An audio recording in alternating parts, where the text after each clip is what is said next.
أبتي كونتات بمليون برغات معرف حدا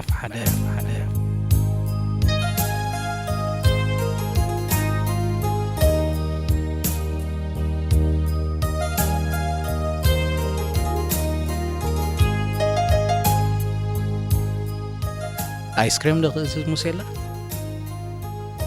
بلتو قال الزروا كتذكروا إلا بزغر دا قوم حيشيلكي قبل تقر يمس حتتا أنا الصباح يرخبوني ليه هاقراو قلقلوت جلاتنا الحسكاي زي كونه إلا ذكرتو قال عمتاتا قدمو بريزيدنت إيرترا بزعبا هاقراوية قلقلوت كقلص كله زولو ينيرو سبات أيكون اندو جلاتو كرخو خدليوس بزعبا جلاتو محسابكوا زي دفو كونتات كم زفتر لهم أتم زخاديم زفلطو زنبرو موسي بعلال صبوق غير يفلطو سلا زنبره مس أخوين سحقه أساسا يون أب سحقهم تحوسه بز دما علالون كحوس تبرها نسخت مسلس صباحت بقس اللغي إلو نهر ملا بمولو عينتون أسنانون تأمتا هر ملا فشخنا بلتنا موسي قلت بلت وصدولنا له وجهه بلا موسي نممك أرزربا زيت مرعوا الناس حقه حتى تساساي أما نقص حقهم هر ملا بيتا نور عقبل سيب زي مدبك مرعو أساسي كم حفر يلو وأنت أنا هلاوي إذا ترأيني الزارة بايت حزولي ورحدا أنت هلا تقوينا هاي تصبح عندي يلو ناو كلتي يوم قلت بمبال أنا ونكوات واحدة بقي سلق زبل حبريتا والسخوم بحكي بلا تهير ميلا ناي مقرام كان تتغيما موسيون مو مقايش تيغم بلا ززم تسانا زتعم منفس مسعسلة تقلباتهم نقيرهم نتساسايفان هو زيادة دقيق دما زنبلو عدي وراي أتيوه اتبل زربا موسي مغتصل تاتي زنتي قوينا ترفات نسقتا هرميلا كمل سوسيدو دما زربو غتصلا كندي سانتاتات كنت شيطو هلو بمبال ناب زربا كمل ساوسنا كبيرو خامبر جدا نزق قربن طلبن زول سنه قطباو تنتانه دينا خنقربلو إلى نابديق زبل علال كم تشمم كونات كمون تزغون انتاي تصليك يرميلا زقات إيمو زولا خبري نتقطباو حق تختيلو يكونن قرمكيو جيزيو بلتسن سسعن زسعب قناتاتي حانت سانتالا زبلتياو انتقون يغي بزعبا مدربدا تراقبو بخلت تقياشو تتحدى بوزح جنزب نيروا تخلعي دما براشو ماي نيراتو إذا وعال جنزب لتبع الماي مسلمونهم مولو جنزبو تزهيبو كم زي استيو نقرو بتقول جنزبو نتا براشو ماي جزيو واقع زون كتسيلو بعد ماي نتا شعو تدلايت زنبرت ماي باشحات شيتو أبت ماي زحسرو البوتا مسبت صحيبو جنزبو خبر يحلي منيرو انتقون تاقبيرو زيشت أماي شعات اللي زنبرت بتصم أمويتو دا أمدر بدا ترفه إنها تقرمت هيرميلا أي فلتاني نيره تحزن زانتا بلتو لايزياتهم سي زحزن عندي كتصل موسي زياتهم حجي نابنت عداقات رغبي لهم واقع سانتا تخبيرهم ولو سانتا زخبرو نبعل دكوان نابنت واقع سبيزا خبريو بعد سانتا تازخ سبا جنزب بتزخبر سبيزا كوديا مالتيو ከምኡ ኢሉ ድማ ኩሉ ለኻኽም ይኽእል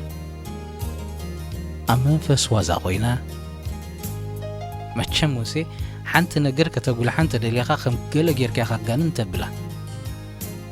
በለቶ ንሱ እውን ከይፈተወ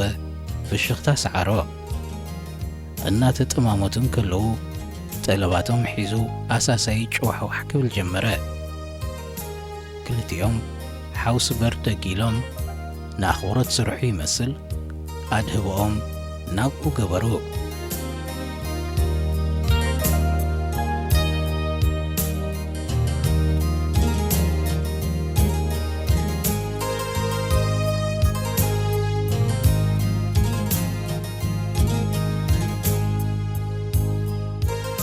ናይ ፍቕሪ ተመክሮ ዝነበራ ይመስላ ጥራይ ከም ዝነበረ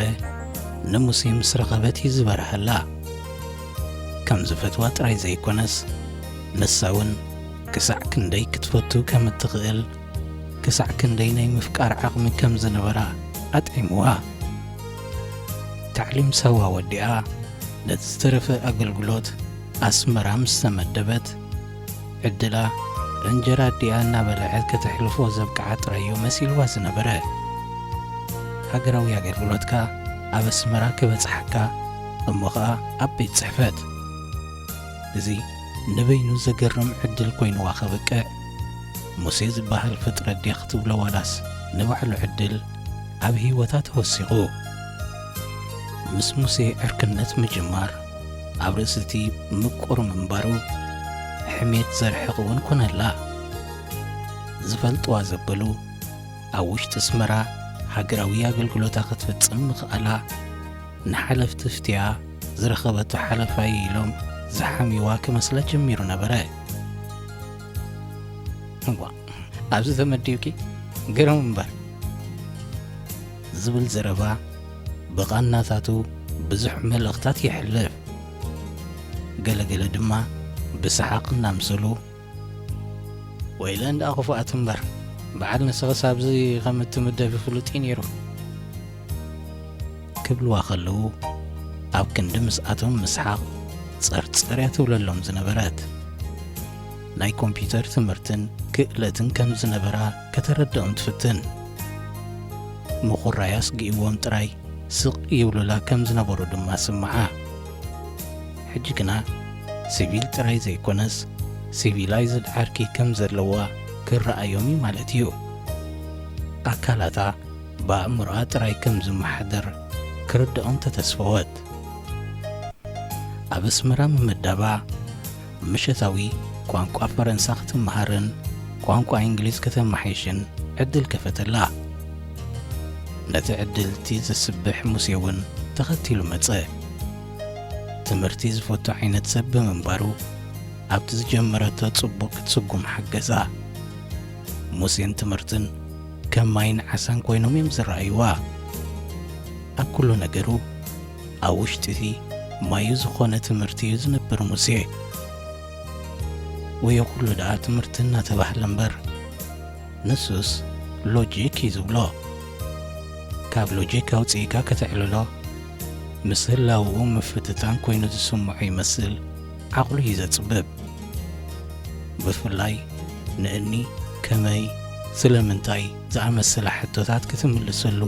ክትክእል ኣለካ ጠባዩ ተላጋባይ ምዃኑ ከተስተውዕል ግና ጊዜ ደልይዋ እዩ ቀረሰብ ምስ በላይ እምበር ኣየስተውዓለትሉን እያ ነይራ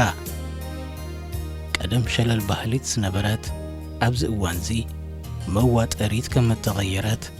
ሰባት ክነግርዋ ካብ ዝጅምሩ ሓጊዮም ነበሩ ካልኦት ይፍተውዎ ይጽልእዎ ብዘየገድስ ናይ ሙሴ ዝመስል ጠባይ ምልባሳስ ኣይጸልኣቶን ኣንተ ሄርሜላ ሽኮር ብሓቂ ኸጽባሕ ክትከዲ እናበለ ነጻብዕቱ ብመንጎ ጻብዕታ የጠናንጎም ሳክስፎን ዝዓብለሎ ሙዚቃ ብህድኣት ናብ እዛና ይበጽሕ ዝረብኡ ልባዊ ዲነይሩ ክትፈልጥ ንገጹ ፈተሸቶ መሬት እናጸልመተ ይኸይድ ብምንባሩ ወርቃዊ መብራህቲ ናይቲ ገዛ ንብርሃን ፀሓይ ተኪእዎ እዩ كم زنبوتو يلا قص أيكون النيرو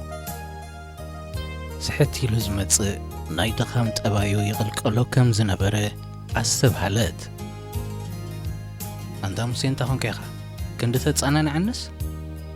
أين حنت ورحن دي أمو بحنت ورح غمل صغم اليوم كن محجين قدام هاي زوري أزقبروهم هاي تذكرين ديخي نحنت ورحي لهم وسيلهم اليوم درجة خلت ورحي تصني حمام بشمكم يتخيب دمسي حجكو كل سبي صغيت سلو كن دي سب سرحو قديفو كن دي لا يسرح له حجسكم زقوري مثلا لك عم معلتنا يمكم السنة كم زي أمنا كابت أمتو قلت صلاع أعينتو كحجج أزدليا مسلاع كي تزاربان كله دما بجاز كتسفوك تكون فتن بلتو قدد في الشغطة نابقت النامزة أي هيرم معر كم تقر هنتكي حالم تتمكر الكخمي صبو نيرو أزكا أمين أوري حقي كم تمنيت كم تصلي إلوا حقوس منفس كرئي يمثل مستزنبرة تعم موزيكا كزيم جمرة انتي خاود دي ساس أنا ورحنا ويحنا نابولكس نزخم حدا تمنيت تريو أور حقي كاب عاسون كالي حمامن يستركي بسلامة ملسك بلا النمبر كم زقال يوم زبلو شديش تور حقوت نحكم يوم كتبلن كقروي تاريفكا كتكور يلو تدنا دنات كوراغنا يكون النيرو فرهدا شديش تور حدا أنا غنت هيجي ركوالي نزي كده يوم شديش تور حما قصعت زبلو زلو بحتو زغاخرا انت هيقدي سكاودي حانت ورحة خي تخيل كتبلس شديش تور حتى قصع زترف سيهولنيو زي واتس أبي فلات نزي ماتوت ود ماتوت زبال نجر زي دقفولو بلا حق زي كنا في الشغطان رأيا نايفر هم لكت أبقت أنا تقلصه هو أما يدقفناني لهم كترفو انت قد شوم صغلام زي كدو نزاور حزي تصمموا أمرنا زي تقبلو ينسرح انت والغد نينا يمكا زي قبلوها وفرنا بلكا نسب بصغتي كم سرح مقبار أبرز السنة أمراو تسعنو محدارو وطيتاو ونا يكون انزول اللو سلمنتا بنتسا سرح أنا تغفلكو سرح كله نبعلو أم عوالا حقر أقلولو تقبرا لكو مالدو يكونان سلمنتا ينتسا وين زي سرح سلمنتا ينتسنتا يناقلو أقديدو مسرحن اللو ونا بلز حتت انتا يملسقوها وغل سبعت نابت بارياتو قليهم دما يوصو كابتم منابراتهم حيزهم زعللو قل زنزبلو قل دما كعيلهم زسحكو كالوت كا أقدا سر استلعيلهم زعللو يمسلو أتقاب كلاتهم زوص زنبرا دمصتات قنا تدما ميرو نابر بشاقي كيير كالت زعبلولو دمص نيرو نقول عبليلو زسمع زنبرا دمص موزيكا ندمصتات سبات نابهد أتكير ويو عينت موزيكا هدوء سلزنبر انبر عاو سلزيبلا زي مقانو اتتصدتا زمسلها وهو تفتره أستبحلت يرملا العلو دمصم زبرخ دمصي نتناشتو دمصتات أتفيو أبتقزا دمصتات كم زي نبرت عموا شقر سخم أمري زمسلسل نقول لخا زعبل القداين تقت إمكا شقر كارسيع كان أبو تدهب بو تتصلو انت قريدو دما يقوط أتصركا عفت هيوتكا دما يغيس كندي كابزيوم أبزبار زلو من أسيات نتصبح زبقسي هلو صباح أو كالي أزيو فولي كبابين نفسهم كرخبوان كلو كما يكون كسمعو مخون تأمتتهم هيرميلا زقدسو ما يمسلون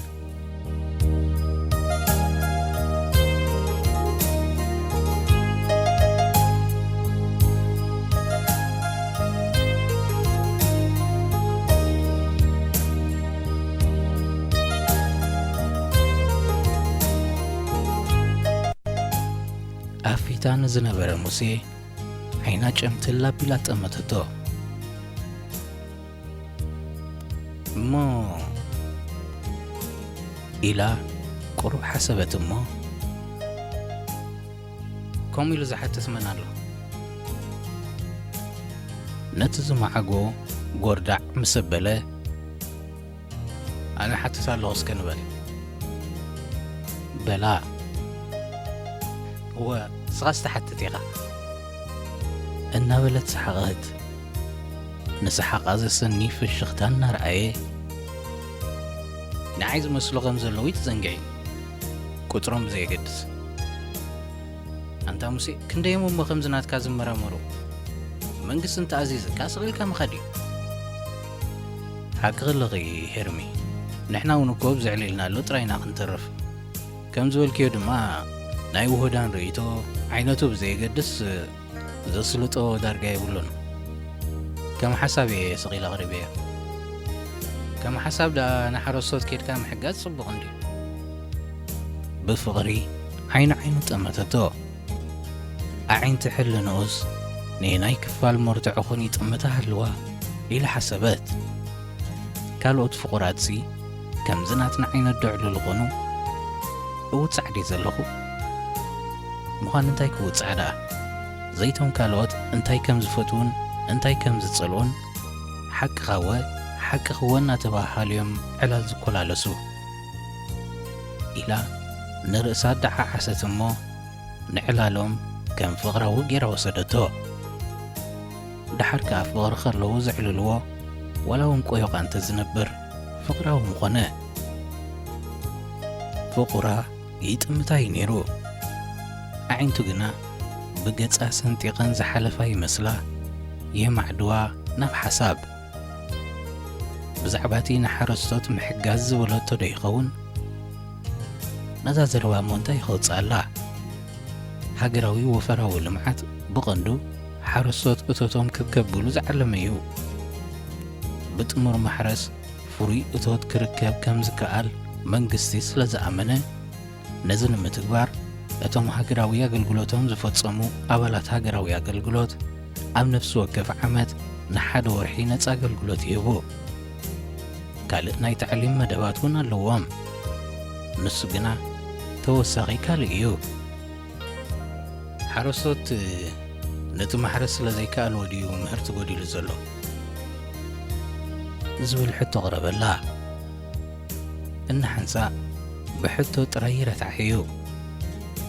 ሕጂ ግና ብቐሊሉ ክትእመነሉ ይደለየትን ንሓደ ወርሒ ዝኣክል ተጥፍኦ ጊዜ ጥቕሚ ዘይብሉ ወይ ዕላምኡ ዘይተጸንዐ ክኸውን የብሉን እንተረቲዕዋ እቲ ወፈራ ከምቲ ዝኸውን ኮይኑ ተሰምዓ ስማዕ እንዶ ሙሴ ተደጋጋሚ ደርቂ እውን እኮ ነቶም ሓረስቶት ክጸልዎም ይኽእል እዩ ካብ መሬቶም ዝነበሮም ተስፋ ጠፊኡ ንማሕረስ ዘለዎም ተበግሶ ክህሰ ይክእልን መንእሰያት ደቆም ይኽኣልዎ ምስኣቶም ኮይኖም ፋሕተርተር ክብሉ ከለዉ ግና ፍናን ክስምዖም ይኽእል ናይ ባዕላት እንታነ እዩ ዝነበረ ካብ ድምፂ ሓፋሽ ቀዲሓ ስለ ዘይበለቶ ካብ ምስካፍ ነፃ ነበረት ብዘረባኣት ተሓጐሰ ይመስል ፍሽኽ እናበለ እወን ኣይፋልን ምበልኩኺ ኢሉ ኢዱ ሰዲዱ ካብ ምዕጉርታ ንሓንቲ ወንጪራ ዝወፀት ፀጉሪ ናብ ድሕሪት ኣበለላ ኢዱ ከባቢ ገጻ ክነብር ዝደለየ ይመስል ዝርጉሕ ኢዱ ብኣጋይ ተዓጸፈን ንስራሕ ተወሳኺ ጐስጓስ ዘድልዮ ይመስለንን ፍርዩ ዝኣክል ካልእ ሰብ ስለ ዘረዳእኒ ወይ ስለ ዘተባብዐኒ ወይ እውን ስለ ዘፈራርሐኒ ዘይኮንኩ ዝሰርሕ ካብቲ ስራሕ ጥቕሚ ስለ ዝረክብ እየ ምትብባዕ ጽቡቕ እንድዩ ምትብባዕ ኮይኑ ድማ ክተርፍ ኣለዎ ድራኽ እውን ክኸውን ዝኽእል ኣይመስለንን ነቲ ዘተባብዐከ መን ይተባቢዕዎ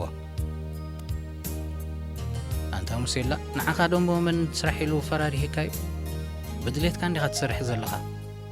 ኣቦ ዘለዎ በኪ ኣቦ ንዘይብሉ ኸበክር እዮም ዝብልዎ ግና ሙሴላ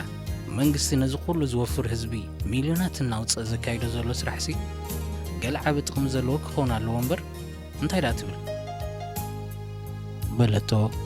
ካብ ናይ ክትዕ መንፈስ ክትወፅእ እናተተስፈወት ቅድሚ ምምላሱ ላክፂ ዝደፍኦ ሰሓቁ መልቆ ኣይሄ ምሽኮር ሓንሳብሲ ከምዞም የዋሃት ክትኾኒ መንግስቲ ንህዝቢ ከም ዝኸፍል ዝኽእል ጌርክ ዲኻ ትወስድዮ መንግስቲ ዳ ኣይብ ገንዘብ ህዝቢ እንዲ ትነብር ካብቲ ህዝቢ ዝኸፍሎ ወይ ከዓ ዘዋፅኦ ንበሎ ድማ ንኣገልግሎት ህዝቢ ዝኸውን ነገራት ከዳሉ ግዴታ ኣለዎ መንግስቲ ንባዕሉ እኮ ሓደ ዘየፍርእ ኣካል እዩ ንህዝቢ ወኪሉ ንኩሉ ዝሓይሽ ዝብሎ መደባት የውፅእ ስርሑ ህዝቢ እንተፈቲሉ ድማ መንግስቲ ኮይኑ ይቕፅል ተሓታትነቱ ንህዝቢ እዩ ህዝቢ ይዝውዶ እስኪ ሕሰብ እዮም ስለምንታይ ንዘን ናይ መንግስቲ ማዕከናት ዜና እቶት ዘይረኽባሉ ብዛዕባ ተገብሩ መደባት መንግስቲ ብዘይ ምቁራፅ ዘቃልሓልና ናብ ከባቢያ ግልጽ ኢላ አንታ ሰራ ሕጅስካ ናብ ድምፂ ሓፋሽ ሰጊድካ በለቶ ብናይ ፀወታ መግናሕቲ ኣብቲ ግዜቲ ኣብ ኤርትራ ንመንግስቲ ከይተሓሚ ዝጸናጸን ኣካል ኣይነበረን ወይ ድማ ሰብ ከምኡ ኮይኑ ዝስምዖ ነይሩ ኣድላይ እውን ዳርጋ ኣይነበረን ገለ ንመንግስቲ ዝቃወም እንተተረኽበ ንሱ ወይ ንሳ ከም ነውራ ምሕሰቡ ኤርትራውነቶም ድማ